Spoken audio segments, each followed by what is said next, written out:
할렐루야. 네, 우리 옆에 분과 한번 인사 나눠볼까요? 사랑하고 축복합니다. 네, 수요 예배 나오신 모든 분들을 주의 이름으로 사랑하고 축복합니다. 네, 우리가 계속해서 성령 세례에 대해서 지속적으로 말씀을 듣고 있는데요. 성령 세례는 무엇보다 우리를 예수의 사람으로 구별하는 데 가장 큰 목적이 있습니다. 성령 세례를 통해서 하나님께서 하시는 것은 도장 찍는 일을 하시는 것이죠. 소위 말해서 인치신다고 하시는데요, 너는 이제부터는 하나님의 사람이다 라는 표시로 도장을 찍는 것이 성령 세례인 것입니다. 성경을 읽어보면 성령님께서 임하시는 사람에게 일어나는 예 없는 사건은 그 사람은 반드시 하나님의 자녀로, 하나님의 사람으로 구분하셨다라는 것입니다. 이 성령 세례는 이 구약에서 기름 부음과 어떻게 보면 동일한 의미를 갖게 되는데, 기름을 부었다라는 것은 구별할 때 기름을 붓습니다. 왕으로 세울 때 왕에게 기름을 부어서 이 사람은 이제는 왕이 되었다라고 구별해 놓는 것이죠. 제사장을 세울 때도 기름을 붓습니다. 그래서 그 기름 부음을 통해 이 사람은 하나님의 제사장으로 구분해 놓는 것이죠. 예수님의 이 세례 장면도 한번 생각해 보십시오.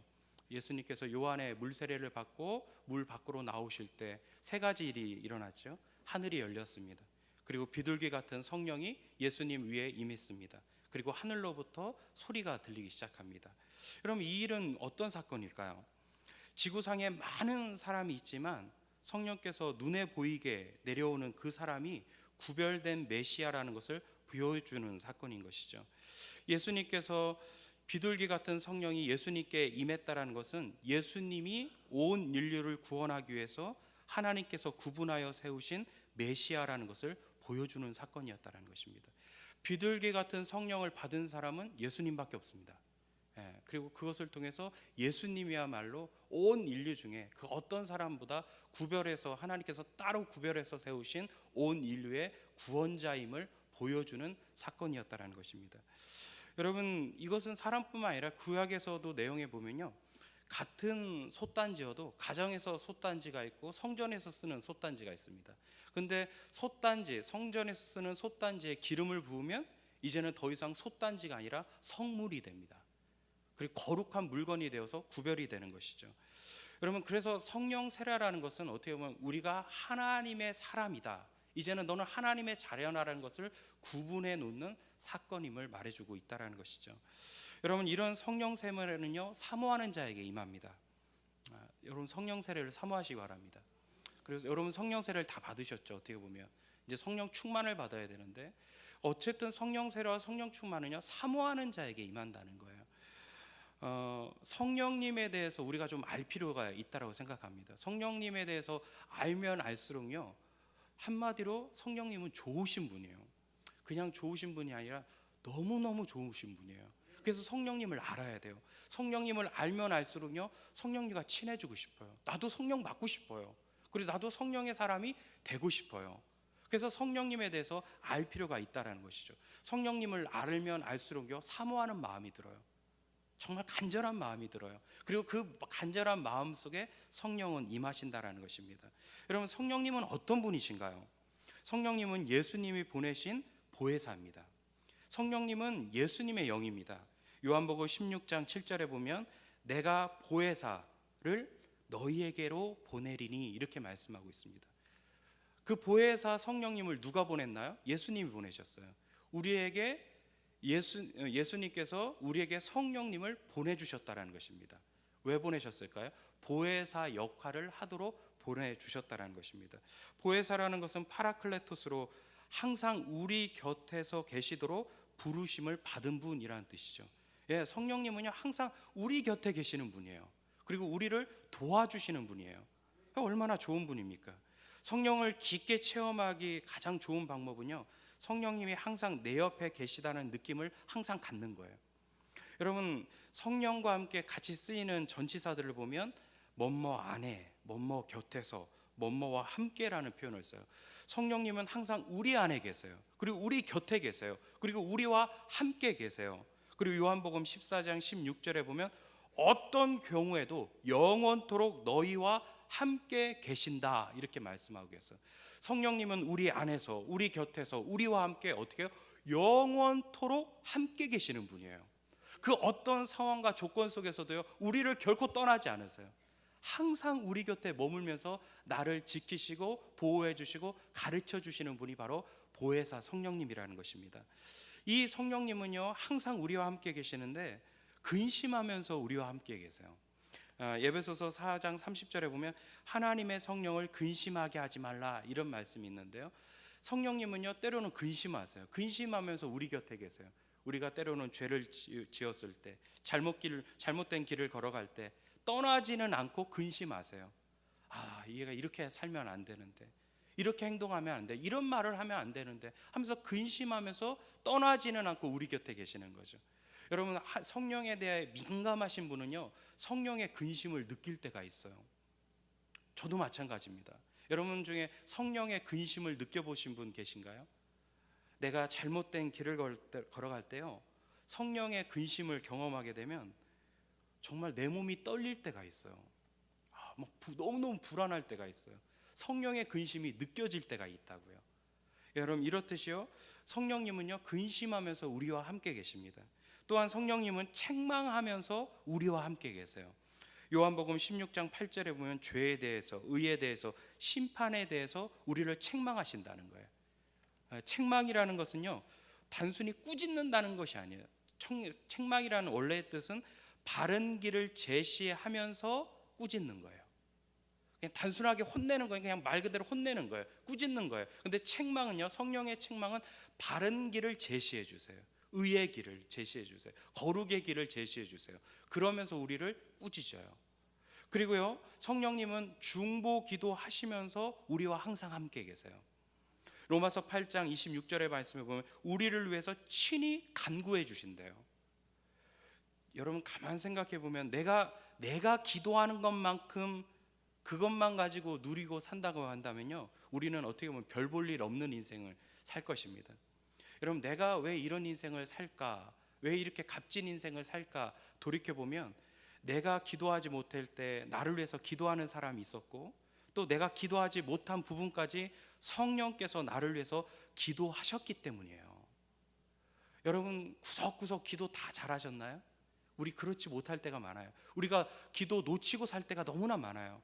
그럴 때마다 성령님께서요, 우리를 위해서 친히 기도해 주셨어요. 중보 기도해 주셨어요. 나를 위해서 간구해 주셨어요. 그 성령님의 기도 까닭에 우리가 여기까지 있는 거예요. 그 성령님의 기도 까닭에 내가 지금의 삶을 누리고 영위하게 되는 것이죠. 성령님은요, 우리를 위해서 끊임없이 중보 기도해 주세요. 기도해 주세요. 나를 위해서 기도해 주세요. 그리고 우리 곁을 떠나지 않으면서 나를 항상 기도해 주고 응원해 주시는 분이 바로 성령님이다. 보혜사 성령님이라는 것입니다. 어떻게 보면 여러분, 어떤 분은 이렇게도 표현을 해요. 성령님은 운동선수 코치와 같아, 이렇게 표현도 합니다. 어떻게 보면 좀 정확한 표현인 것 같아요. 여러분, 코치가 무엇입니까? 선수 옆에서 선수를 지도해주고 개발해주고 뛰게 하는 존재죠.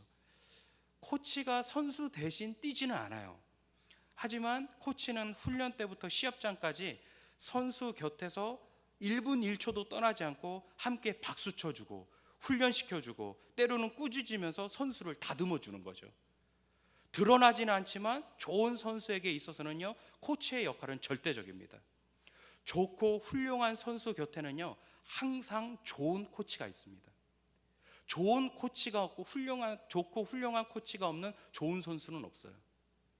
훌륭한 코치가 있기 때문에 훌륭한 선수가 나오는 것입니다. 어쩌면요, 성령님은 우리에게 아주 훌륭한 코치예요. 우리 인생의 코치입니다.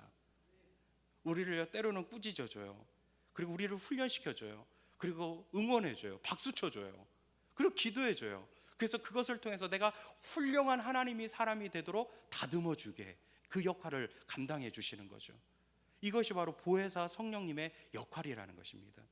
두 번째로요, 성령님은요, 우리에게 좋은 생각을 주십니다. 요한복음 14장 26절의 말씀에 보면 내가 너에게 말한 모든 것을 생각나게 하시리라, 이런 말씀이 있어요. 성령님은요, 우리 곁에서 항상 좋은 생각을 줘요. 바른 생각을 줘요. 반면에 마귀는요, 악한 생각을 자꾸만 우리에게 집어넣습니다. 요한복음 13장 2절 말씀에 보면 마귀가 벌써 가룟 유다의 마음에 예수를 팔려는 생각을 넣었더니, 마귀는요 우리에게 나쁜 생각 심어줘요. 부정적인 생각, 죽고 싶다는 생각, 나는 혼자라는 생각, 다른 사람은 나를 버렸다라는 생각, 항상 안 좋은 생각, 악한 생각, 부정적인 생각, 안 된다는 생각, 그런 생각을 자꾸 심어주는 게 마귀의 역할이에요. 반면에 성령님은요 우리에게 끊임없이 좋은 생각을 줘요. 끊임없이 좋은 생각을 줍니다. 너는 혼자가 아니야. 넌 잘 될 수 있어. 너는 행복해야 돼. 나는 기쁘게 살아야 돼. 이런 항상 좋은 생각을 우리에게 끊임없이 주는 분이 성령님이시라는 거죠. 여러분, 정신적인 어려움은 어떻게 보면 잘못된 생각의 연결고리를 끊지 못하는 것에서 비롯됩니다. 많은 사람들이 요즘 우리 사회에서 정신적인 어려움을 겪잖아요. 뭐 우울증도 마찬가지고 정신적인 어려움을 호소하는 분들이 너무나 많아요. 근데 그런 분들의 대부분 공통적인 특징은요, 한번 잘못된 생각이 딱 안에 들어오면 그것을 딱 끊어야 되는데, 그것이 꼬리에 꼬리를 물고 연결고리가 계속 이어져서 나쁜 생각이 계속 나쁜 생각을 낳고서요 정신질환까지 가게 되는 거죠. 어쩜 마귀의 역사예요. 성령님은요 우리에게 절대로 악한 생각, 나쁜 생각을 주지 않습니다. 우리에게 좋은 생각을 주시는 거예요. 과학자에게는요 좋은 발명의 생각을 주세요. 그래서 좋은 발명품을 만들어내도록 생각을 주세요. 글을 쓰는 사람에게는요 좋은 문장을 끊임없이 생각나게 하셔서요 아름답고 좋은 문장을 쓰도록 만들어 주세요. 사업하는 사람에게는요 새로운 아이디어를 주세요. 그래서 사업을 잘 이끌어 나갈 수, 경영해 나갈 수 있도록 좋은 아이디어를 주시는 분이 성령님이시죠. 그것이 바로 우리 성령님의 역할이에요. 여러분, 성령님을 통해서 좋은 생각을 받으시길 바랍니다. 또한 성령님은요 살리는 영입니다. 로마서 8장 2절, 생명의 성령의 법이 죄와 사망의 법에서 너를 해방했다, 이렇게 말씀하고 있어요. 성령의 법이 있고 죄와 사망의 법이 있습니다.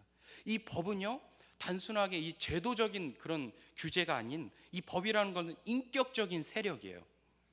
성령의 생명의 세력이 있어요. 그리고 사탄이 주는 죄와 사망의 힘이 있습니다. 사탄은요 자꾸만 죄와 사망의 힘과 세력으로 우리를 얽어매요. 근데 성령은 우리에게 찾아오셔서요 생명의 세력과 생명의 기운으로요 그것들을 다 몰아내 주시는 거예요. 그래서 우리에게 생명의 기운을 계속적으로 끊임없이 주는 분이 성령님이시라는 것이죠. 성령님이 역사하시면요 살아납니다. 사회가 살아나고요 자연 만물까지도 살아나요. 개인도, 관계도, 공동체도요 다 살아나게 돼요. 저는요 어떻게 보면 성령 받으신 분 보면요 표정도 살아나더라고요. 얼굴도 살더라고요. 표정이 살아나요. 기쁨의 얼굴이에요. 감사의 얼굴이에요. 행복의 얼굴로요 바뀌어지더라고요. 여러분의 표정이 바뀌셨나요? 얼굴이 바뀌셨나요? 오늘 성령을 다시 한번 충만하게 받으시기 바랍니다. 성령이 우리에게 임하시면요 내 삶을 바꾸는 거예요. 어떻게 해요? 생명의 기운으로 내 삶을 바꾸시는 거죠. 사탄의 지배를 자꾸만 받아보세요. 세월이 지나면 얼굴이 자꾸 굳어지는 거예요. 웃음이 없어요. 기쁨이 없어요. 자꾸 굳어지는 거예요. 저도 가만 보면요 얼굴에 쌍꺼풀이 없어서요 가만히 있으면 인상 쓴다고 하더라고요. 제가 어느 날인가 TV 가만히 보고 있는데 우리 큰애가 오더니 저한테 그래요. 아빠 뭐 화났어? 그러더라고요. 아빠가 왜 화나? 근데 왜 이렇게 화난 표정이야? 이러더라고요. 가만히 생각해보면 진짜 저도 눈이 이래서 그런지 그냥 가만히 있으면 그냥 뚱한 표정이더라고요. 화난 표정이에요. 그래서 애써 웃으려고 노력을 하는데, 여러분 성령님이 우리 안에 오면요 내 표정까지도 내 얼굴까지도 변화시킨다는 거예요. 왜? 우리를 살리기 때문에 그렇다는 거죠. 요한복음 7장 38절, 나를 믿는 자는 성경의 이름과 같이 그 배에서 생수의 강이 흘러나리라 하시니 이는 그를 믿는 자의 받을 성령을 가리켜 말씀하는 것이라. 여러분, 우리가 예수를 믿어요. 예수님이 우리 안에 들어오면 예수님이 생명이시기 때문에 우리 안에서 생명의 강수가 흘러난다는 거예요. 철철철철 넘친다는 거예요. 이 생명의 강수가 우리 배에서요 철철철철 흘러넘친다는, 집어넣은 적이 없는데 누가 우리 속에 생명의 강수를 집어넣나요? 집어넣은 적도 없는데 내 안에서 생명의 강수가 흘러넘치는 거예요. 은혜의 강물이 콸콸 흘러나오는 거예요. 그 안에서 기쁨과 평안과 이 감사의 강물이 끊임없이 나오게 되는 거죠. 이게 바로 성령님의 역사예요. 막아도 소용이 없어요. 우리 안에서 예수 믿는 사람은 그 우리 안에서 생명의 강수, 이 은혜의 강수, 평안의 강수, 기쁨의 강수, 이 감사의 강수가 흘러 넘쳐야 되는 거죠. 반대로 사탄이 지도해 보세요. 툭 하고 건드리기만 해도요, 그 배에서 정말 냄새나는 말들이 흘러나와요. 억울하고 비참하고 슬픔의 강물이 나오게 되는 거죠. 이건 성령의 역사가 아니에요. 예수 믿는 사람은요, 툭 하고 건드리면요, 기쁨의 강수가 나와야 돼요. 생명의 강수가 나와서요, 모든 걸 다 살려야 되는 거죠. 여러분, 성령님은 살리는 영임을 믿으시기 바랍니다. 우리를 살리고 우리를 통해서 다른 사람까지 살리시는 분이세요. 공동체가 살아나요. 예배가 살아나고요, 개인의 모든 마음의 부분까지도 살아나게 되는 거죠. 정신적인 연약함도 다 치유되고 살아날 줄을 저는 믿습니다. 우울증, 불면증, 악한 생각들이 싹 떠나가는 거예요. 세상은 자꾸 우리 영을 죽이려고 해요. 불안하게 하고 답답하게 하고. 그러나 우리는 그럴 때일수록 하늘의 손을 펴고 하늘의 생기를 초대해야 됩니다. 주의 생기가 우리 가정 안에 들어와야 되고 여러분의 삶 속에 들어와야 돼요. 하나님의 생기, 그 성령의 생기를 초대하셔야 돼요. 생기여 불어서, 이 불어서 우리 가정 가운데 역사해 주시고 내 삶 속에 역사해 주옵소서. 생기는 살리는 기운이잖아요. 살리는 영이잖아요. 그래서 사망당한 이 사회와 가정에 하나님의 생기를 초대해서 모든 것들이 다 살아나도록 하셔야 되는 것이죠. 무기력하게 신앙생활하는 분들 참으로 많습니다. 우리에게는 이미 날개도 있고 날 수 있는 엔진도 있는데 날지 못하는 비행기와 같아요. 왜요? 엔진에 불이 붙어야 되는데 그 불 붙는 것이 못하는 거죠. 이 엔진에 불 붙게 하는 것이 바로 성령의 역사예요. 그래서 성령의 우리 인생의 엔진에 성령을 통해서 불이 붙어 보세요. 우리 인생이 날아요.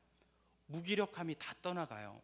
기쁨의 신앙생활, 정말 감사의 신앙생활하는 게 너무 좋은 거예요. 너무 기쁜 거예요. 예배드림에 기쁨이 있어요. 그래서 우리 신앙생활이 살게 되는 거죠. 살리시는 성령님을 초대하시길 바랍니다. 또 성령님은요, 인격이세요. 여러분, 성령님은요, 어떤 분은 이렇게도 생각했어요. 뭐 흐물흐물하는 뭐 연기다, 뭐 아니에요. 그런 거 아닙니다. 성령님은 내 옆에서, 내 안에서, 내 곁에서 계시는 인격체세요. 그 인격을요, 초대해야 돼요. 성령운동하는 어떤 단체들은 어떤 곳에서는 너무 시끄럽고 정신이 없어요. 목에 핏대를 세우면서 막 고래고래 소리를 지르는 데도 있는 것 같습니다. 어지러워요. 그런 데 가면 너무 어지러워요. 근데 여러분 잘 생각하셔야 돼요. 성령은 인격체입니다. 그분은 불처럼 바람처럼 강렬하게 임하시지만 성령이 임재하시는 곳에는요, 질서가 있고 균형이 있습니다. 평안함이 있고 경건함이 있어요. 그래서 성령 체험을 제대로 하면 무엇보다 인격이 훌륭해져요. 훌륭한 인격이신 성령님이 내 안에 들어오신 거기 때문에 성령님의 인격이 그대로 내 안에 들어와서요, 성령을 체험하면 인격부터 달라지는 거예요. 내 인격이 훌륭해지는 거죠. 과격하지 않아요.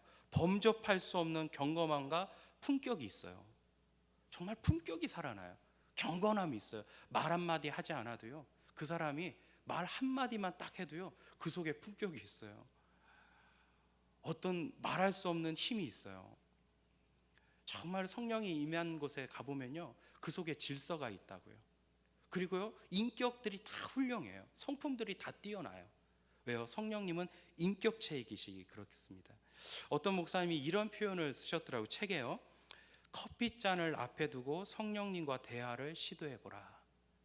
성령님은 인격이시기 때문에 대화가 가능해요. 어느 날인가 커피숍에 가서 커피를 한 잔 앞에 딱 놓고요, 성령님이 마치 내 앞에 계시다는 것처럼 대화를 한번 시도해보세요. 마음으로. 성령님, 제가 요즘에 이렇게 살고 있습니다. 도와주실 분이 있습니다. 도와주실 부분이 있고요, 성령님께서 도와주셨으면 좋겠습니다. 성령님과 더 친해지고 싶습니다. 이렇게 끊임없이 대화를 한번 누려보세요. 그러면 성령님은 인격이시기 때문에 인격은 인격과 만남이 돼요. 인격은 인격과 통하게 돼요. 그래서 성령님의 그 놀라운 인격을 우리는 경험할 수 있게 되는 것이죠. 또한 성령님은 말씀으로 우리를 조련해 주십니다. 진리의 말씀으로요, 우리 삶을 다듬어 주세요.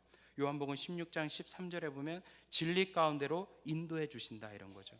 성령은 성경, 아주 훌륭한 성경 교사입니다. 성경을 가르쳐 주세요.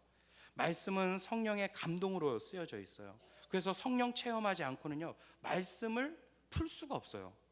성령 없이 성경을 읽으면 냉랭해요. 지식은 얻을 수 있지만 감동은 받지 못합니다.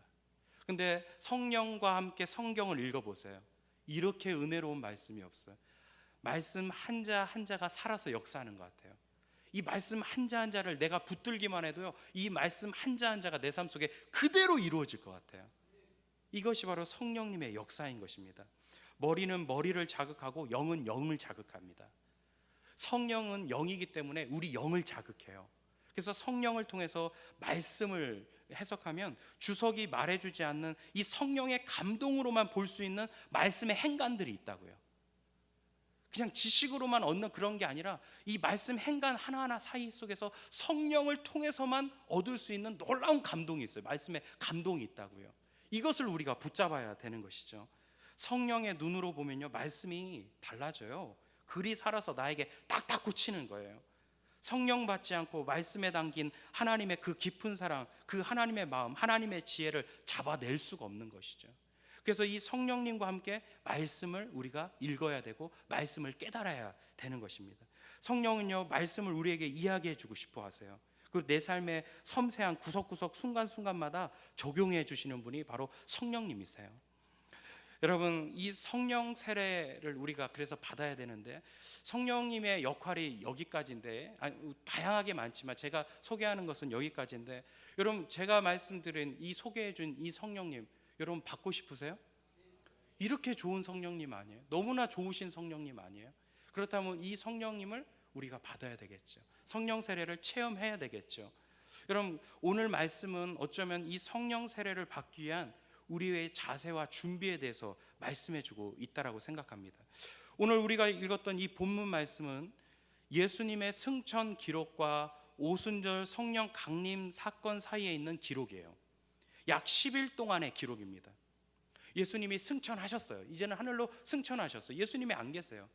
그리고 예수님이 약속하신 성령이 그들 가운데 임할 것입니다. 예수님 승천과 성령이 임하는 사이에 10일간의 기록인데, 이 10일 동안 이 제자들이 과연 무엇을 했는지 우리가 살펴볼 필요가 있다라는 것입니다. 이 10일이 지난 후에 성령 세례가 120명에게 임했습니다.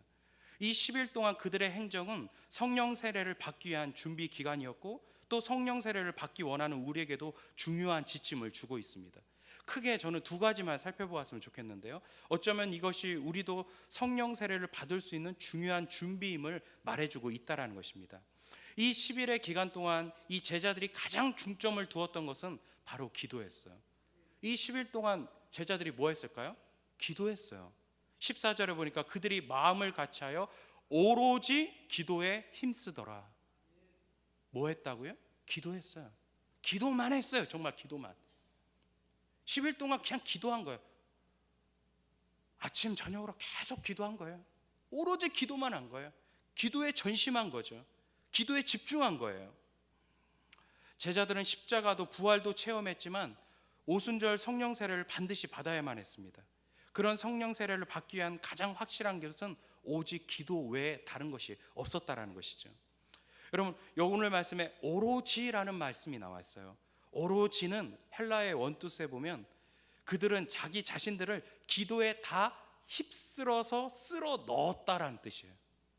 기도의 통이 있다면 그 기도의 통 속에 자기 자신을 다 집어 넣었다라는 뜻이에요. 이것이 바로 오로지라는 뜻입니다. 올인한 거, 기도에 올인했다는 거예요. 딴 생각하지 않고 기도에 집중했다는 거예요. 기도하고 또 기도했어요. 그들의 기도가 터졌습니다. 뚫렸어요. 제자들이 한 이 기도는요, 고상한 기도가 아닙니다. 거룩한 영혼의 통곡이었어요. 나를 불쌍히 여겨주시고 성령을 부어주십시오, 이런 영혼의 통곡이었어요. 기도는요, 이들의 기도는요, 불같이 토해내는 영혼의 고백이었습니다. 이런 기도를 10일 동안 한 거예요. 성령 세례를 맞이하게 한 이 사도들의 모습은 회의와 토론과 논쟁이 아니었습니다. 오직 모여서 기도에 전념한 것이죠. 이제는 예수님이 안 계시는데 앞으로 우리가 어떻게 살아가야 하냐, 예수님도 안 계시는데 우리는 어떻게 해야 되나, 서로 의견을 한번 말해 보십시오 하면서 이렇게 회의하지 않았다는 거예요.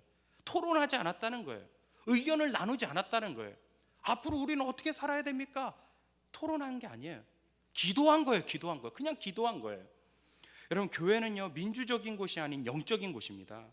교회가 민주적인 곳이라면 회의를 많이 해야 되겠죠. 하지만 교회는 민주적인 곳이 아닌 영적인 곳이기 때문에 영적인 곳에서는요 기도하셔야 돼요. 그래서 교회에서는요 기도하셔야 돼요. 우리 교회는 회의가 많은 교회가 아니라 기도가 많은 교회가 돼야 될 줄로 믿습니다. 세상과 나를 잊어버릴 정도로 기도의 세계로 확 들어가셔야 돼요. 어쩌면 기도는 가장 비효율적인 준비인데 가장 파워풀한 준비인 것이죠. 분명히 부활하신 예수님을 바라보는 제자들은 500명이 넘었습니다. 이 감람산에 예수님이 승천하실 때 모였던 무리들은 500명이었어요.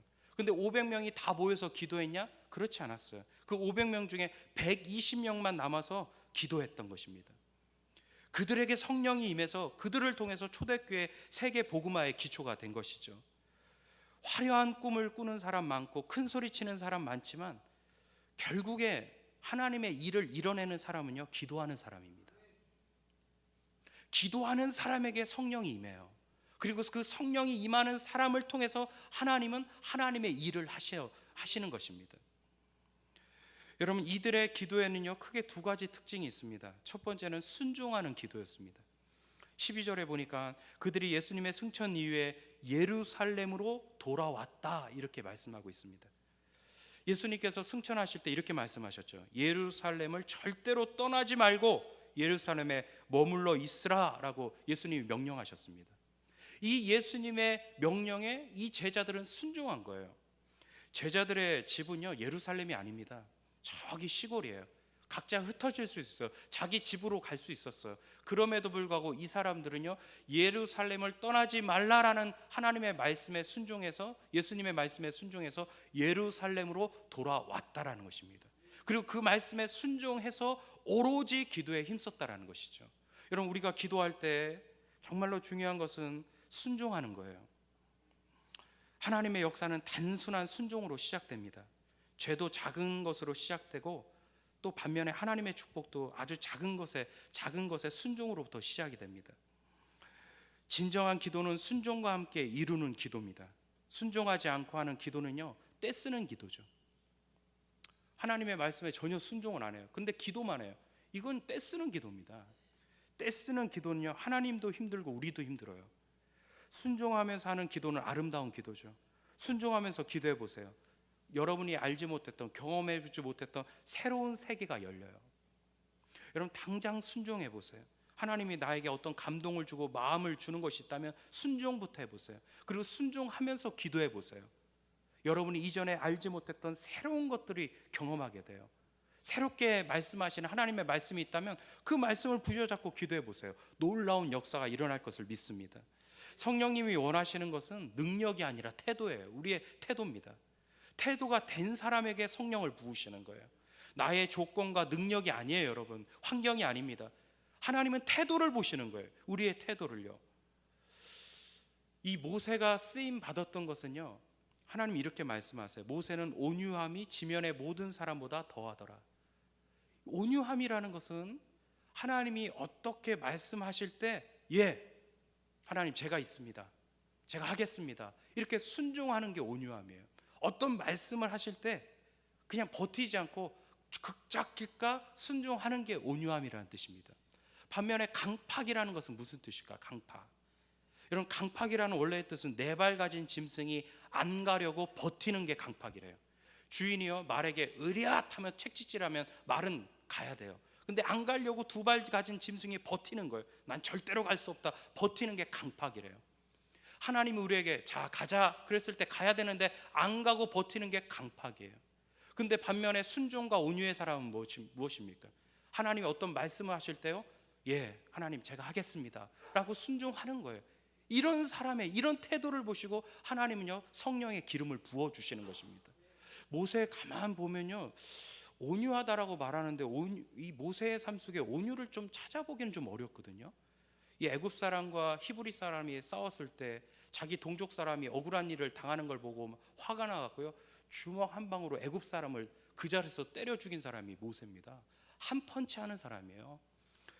이 시내산에서 40일 동안 금식하고 하나님께서 직접 필히 자필로 써주신 십계명 두 돌판을 들고 내려왔을 때 금송아지 만들어 놓고 거기서 축제를 벌이는 이스라엘 백성들을 보고 화가 나서 그 두 돌판을 막 던졌던 사람이 모세예요. 한 성격하는 사람입니다. 한 주먹하는 사람이고 한 성격하는 사람인데, 하나님은 어떻게 된 게 모세가, 모세의 온유함이 모든 사람보다 더하다는 거예요. 여러분, 이것은 무슨 뜻일까요? 모세는요, 하나님이 어떤 말씀을 하시든지 그 즉시 무릎 꿇고 순종하는 태도를 보인 사람이라는 거예요. 이것이 바로 온유예요. 하나님은 그런 사람을 쓰시는 거예요.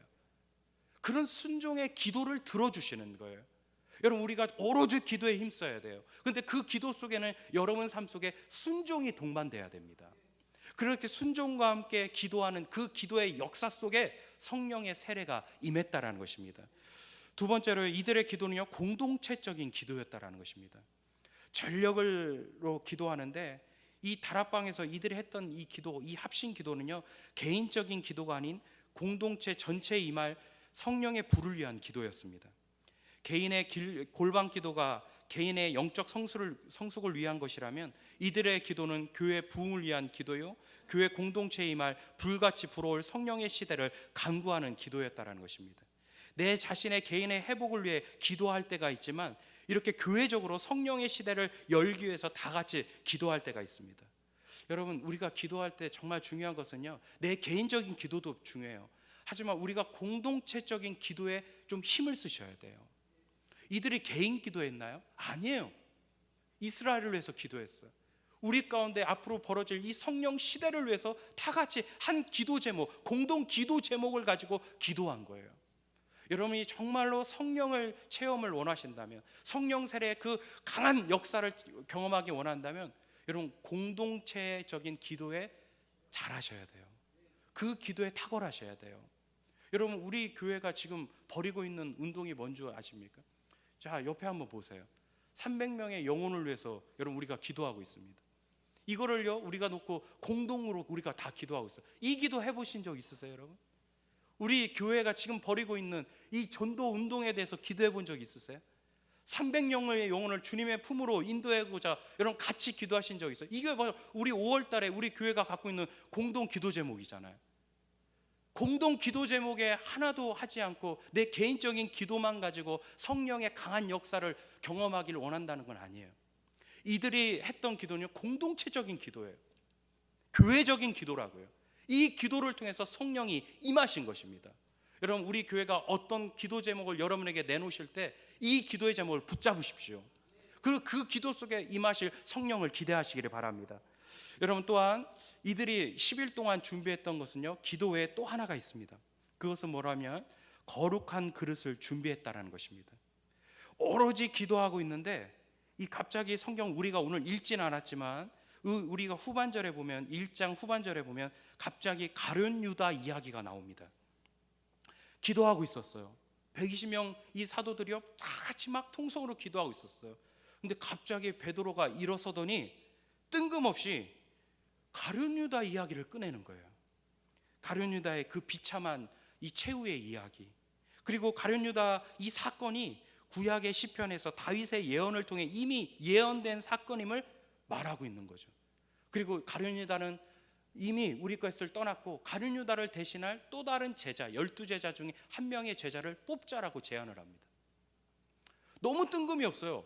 기도를 막 하고 있는데 갑자기 베드로가 일어서더니 가룟 유다 이야기를 하면서 가룟 유다 사건에 대해서 다시 한번 정리하면서 그 후속 조치를 취했다는 것이죠. 여러분, 이것은 우리에게 무엇을 의미하고 있습니까? 지금까지 어떻게 보면 이 제자들 입장에서는요, 너무 좀 뜬금없는 이야기일 거예요. 지금까지 땅끝까지 가서 제자 삼아라, 성령이 불이 임할 것이다 그랬는데 갑자기 중간에서 가룟 유다 사건을 처리하라는 것이죠.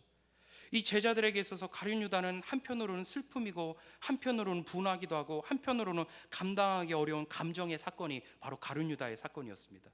함께 밥 먹었어요. 3년 동안 함께 밥 먹었고 함께 잤고 함께 고생했던 사람 가운데 예수님을 은 30에 팔고 마지막에 비참한 최후를 맞이했던 이 가룟 유다, 생각할 때마다 어떨 때는 마음이 너무 아프고 또 분하기도 해요. 이게 바로 제자들의 마음이었어요. 근데 이 가룟 유다의 이야기, 꺼내고 싶지 않던 이 가룟 유다의 이야기를 베드로가 꺼내기 시작하는 거예요. 그리고 이 가룟 유다의 빈자리를 어떻게 할 것인가, 가룟 유다의 인생을 어떻게 해석할 것인가의 이 문제를 베드로가 제기하고 있다라는 것입니다. 여러분, 우리가 이 사건을 통해서 우리에게 주는 메시지는 무엇입니까? 여러분, 우리가 성령을 받기 전에 우리 손을 봐야 될 내 영혼의 구멍이 있다라는 거예요. 내 영혼의 부서진 부분들을 해결을 해야 된다는 것입니다. 그것을 성령께서 이미 알려주시는 거죠. 성령 세례를 맞이할 때 버려야 할 것은 버려야 된다는 거예요. 성령을 경험하기 위해서는 우리 안에 있는 가룟 유다를 빼내야 된다는 거예요. 성령을 체험하기 위해서는 우리 안에 있는 이 내 영혼의 구멍을 메꿔야 된다는 거예요. 부서진 부분을 다시 한번 회개로서 회복해야 된다는 것입니다.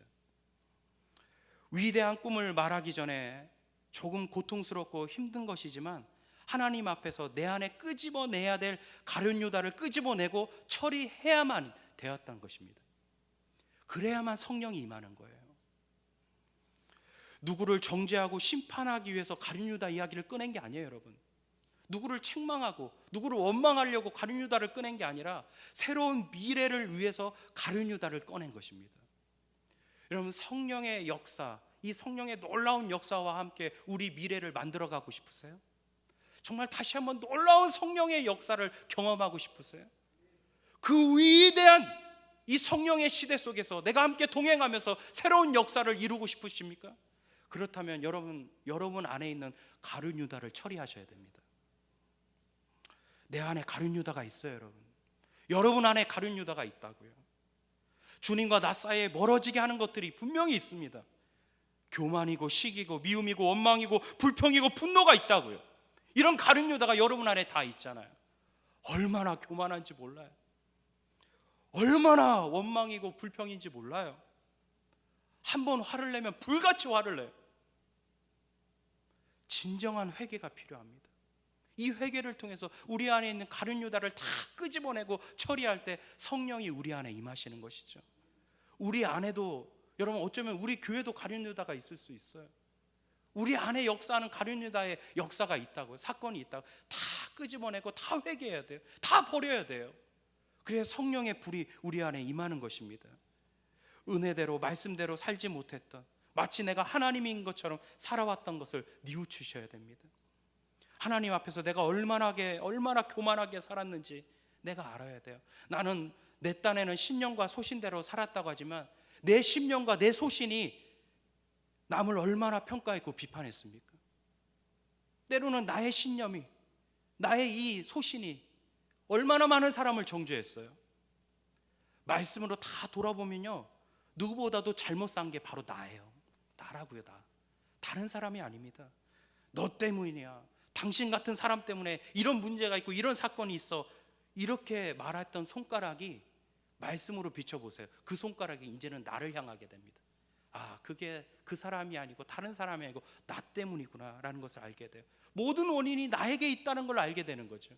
그리고 그것을 붙잡고 우리가 회개의 삶을 시작을 하셔야 됩니다. 나를 돌아보는 계기를 삼아야 돼요. 하나님께서 어떤 책임을 물으실 때 우리는 이렇게 대답해야 됩니다. 하나님, 제가 죄인입니다. 제가 잘못 살았습니다. 나를 불쌍히 여겨주십시오. 맞습니다. 모든 원인은 나에게 있습니다. 자기를 돌아볼 수 있는 것, 살펴볼 수 있는 기회를 얻는 것, 그리고 내 안에 있는 가룟 유다를 끄집어내서 처리하는 것, 이것이 바로 회개의 시작인 것이죠. 여러분, 눈에 보이는 것보다 정말로 심각한 게 뭔지 아세요? 내가 하나님으로부터 자꾸 멀어지는 거예요. 우리는 급한 게요, 항상 눈에 보이는 게 급해요. 돈이 급하고요, 자녀의 문제가 급하고, 형통이 급하고, 사업의 문제가 급해요. 근데 이것보다 더 급한 것은 어쩌면 내 마음이, 내 심령이 내 안에 있는 가룟 유다 때문에 내가 자꾸만 하나님으로부터 멀어지고 있다는 거, 이것이 급한 겁니다. 다른 게 급한 게 아니라 나와 하나님 사이에 멀어지고 있는 이 급한 것부터 해결하셔야 돼요. 그리고 가룟 유다를 끄집어내셔서 처리하셔야 돼요. 영적인 하나님과의 거리감의 위기의식을 갖지 못하고 우리의 시선이 자꾸 형상적인 문제에 집중하는 거, 이것으로는 안 됩니다. 회개는 본질적인 것에 시선을 두는 거예요. 영적인 것에 시선을 두는 거예요. 하나님, 내 안에 있는 가룟 유다를 통해서 내가 하나님과 자꾸만 멀어집니다. 하나님과 영적인 거리감이 자꾸만 생깁니다. 하나님, 이 급한 것부터 해결하기 원합니다. 그리고 내 안에 하나님 앞에 정말 진실하게 쓰셔서 내 안에 있는, 여러분 안에 있는 가룟 유다를 다 끄집어내서 그것들을 해결하고 하나님 앞에 깨끗한 그릇으로 예비될 때 하나님은 여러분 삶 속에 성령을 부어주실 것입니다. 그리고 그런 사람을 통해서 성령의 시대를 이끌어 나가게 될 것입니다. 여러분, 두 가지를 반드시 기억하세요. 오로지 기도에 힘쓴 겁니다. 기도하셔야 됩니다. 성령님은 참 좋으신 분이에요. 놀라운 분이에요. 이 성령님과 함께 우리는 평생 동행하며 함께 살아야 돼요. 그렇다면 기도하십시오. 그리고 깨끗한 그릇으로 준비되어서 놀라운 성령의 시대를 하나님과 함께 이끌어 나가는 우리 모두가 되기를 주의 이름으로 축원합니다. 기도하겠습니다. 우리 이 시간 같이 기도하실 때